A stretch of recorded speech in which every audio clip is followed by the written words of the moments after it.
আসসালামু আলাইকুম, welcome back to my channel. আজ আমি আপনাদের জন্য ভিন্ন ধরনের রেসিপি নিয়ে এসেছি। পোড়া বেগুনের ভর্তা।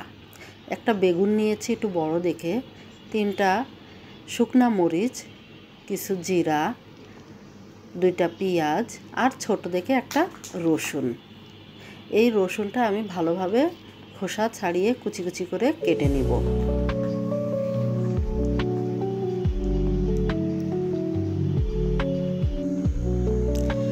বেগুন গ্যাসের চুলায় এভাবে পোড়াতে হয়। জাল আস্তে করে দিয়ে বেগুন এক সাইড পুড়ে গেলে এভাবে উল্টে পাল্টে দিয়ে নিতে হয় কিছুক্ষণ পর পর। দেখুন এভাবে পুড়ে যাবে বেগুন। এক্ষেত্রে চামচ দিয়ে ছিদ্র করারও কোনো প্রয়োজন নেই, কাঁটা চামচ দিয়ে ছিদ্র করার প্রয়োজন নেই, বা বেগুনের গায়ে তেল মাখানোরও প্রয়োজন নেই। দেখুন বেগুন পুড়ে গিয়েছে, এভাবে আমি চামচ দিয়ে করে নিয়েছি।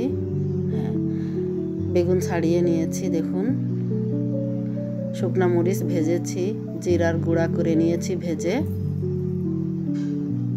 এখন আমি এগুলো একসাথে মাখাবো। আর সরিষার তেল রেডি করে রেখেছি।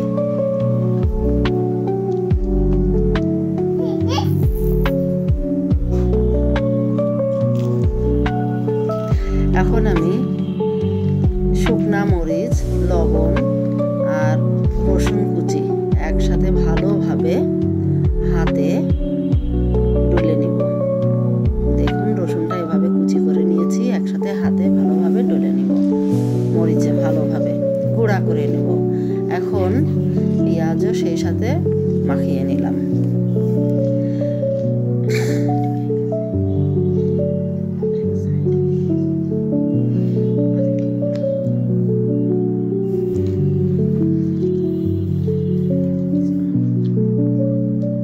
ভালোভাবে আঙ্গুল দিয়ে ভালোভাবে চটকায় নেব। সরিষার তেল দিয়ে নিলাম। সরিষার তেল দিয়ে দেখুন ভালোভাবে সরিষার তেল দিয়ে আবার একটু চটকায়ে একসাথে সব কিছু মাখিয়ে নিলাম। বেগুন রেডি হয়ে গেল আমার রেসিপি, পোড়া বেগুনের ভর্তা।